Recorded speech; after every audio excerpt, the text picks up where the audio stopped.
Greetings once again from the corner on the deck. Boy, did the Arkansas weather change. It went from massively hot to cool, just like that, instantaneously. No notice, you know, it was just bam, overnight, and it was great. We loved it. I worked out in the yard all day yesterday. I didn't even bust a sweat, not even one drop. Got a lot of work done, and I've got probably 1 or 2 days left to do just that, and I'll be all squared away for the winter time. Meantime, I finished up an AM transmitter I told you about in a previous video. I believe it was the last one. And I worked on it, and it's the what I call the Rick McWhorter AM transmitter. Rick has been kind of my mentor in many ways. And if I have a problem, I call him up, and he basically says, you know, look, guy, you know, can't you see this or that? Yeah, okay, thank you, Rick. Anyway, I got the transmitter is finished, and Rick's handle, of course, on YouTube is AllAmericanFiveRadio. I'm going to try to do this as a response to his initial YouTube video about building an AM transmitter. I don't know if I can do that. I don't know if my program, the Power Director 8, will enable me to do that. I got to figure this out. Anyway, I thought maybe you'd like to see the finished product and how it operates. The Rick McWhorter AM transmitter. Well, here it is. This is the RF choke, of course, wrapped around the Quaker Oat box. I put the tuner inside of a Rubbermaid bowl because there's about 300 volts on that tuner, and just fasten the whole mechanism right down. The screws come up from underneath and screw right into the tuner itself. And then the transformer I got from a friend up in Indiana. Came out of an old Philco 89 from 1936, I believe it was. And here are the 3 tubes. You know, you've got your rectifier and your mixer and your amplifier tube. And this is the 6L6, and this is a 6SA7, and this is a 5Y3, something like that. 5Y3. I can never remember numbers. I have a terrible time with that stuff.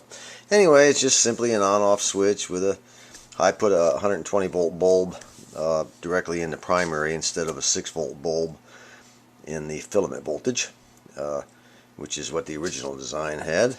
And over here is a 4-gang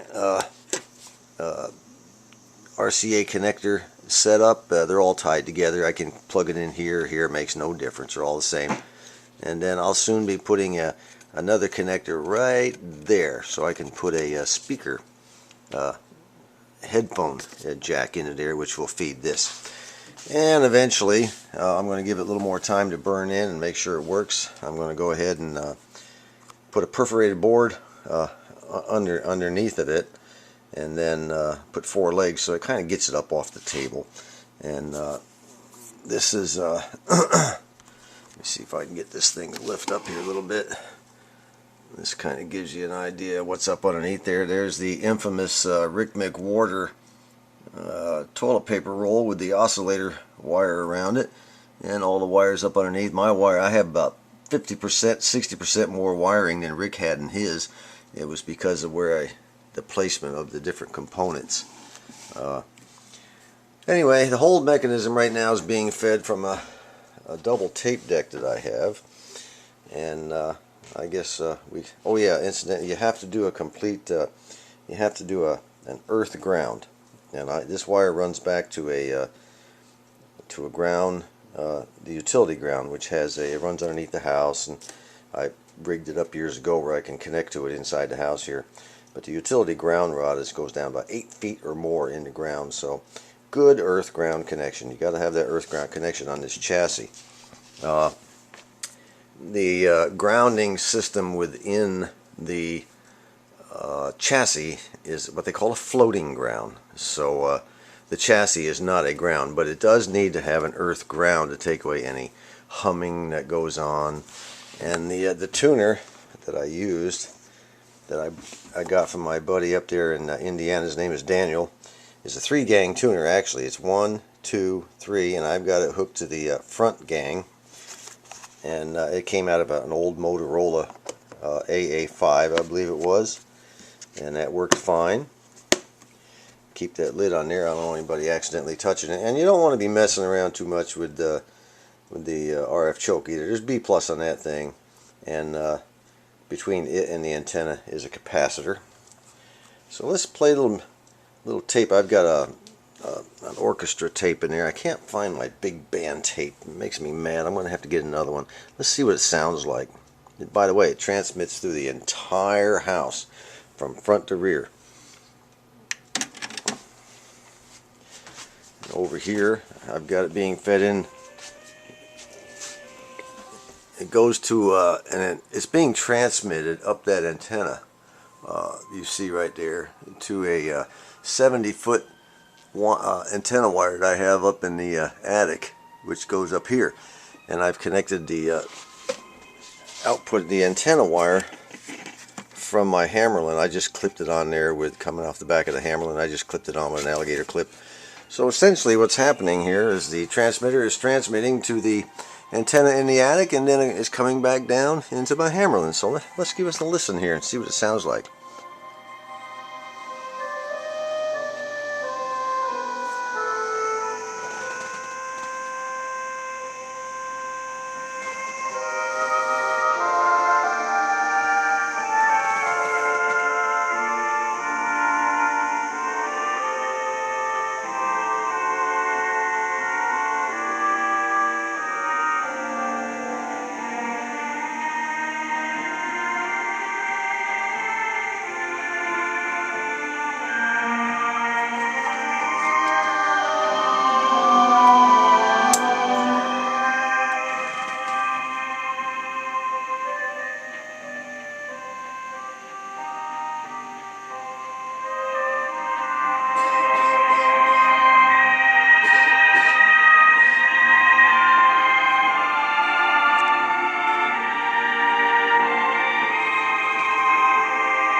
Now I'll take it back into the bedroom, which is on the other end of the house, and I'll turn on my floor model Silvertone, let you listen to it on that.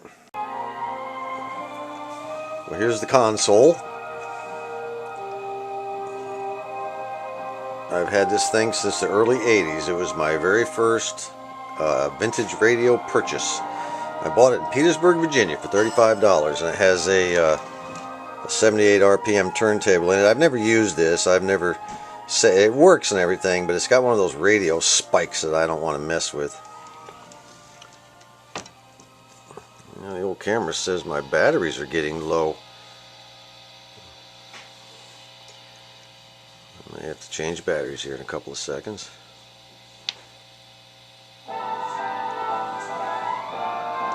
This old radio sounds real good. Didn't work at all when I first got it.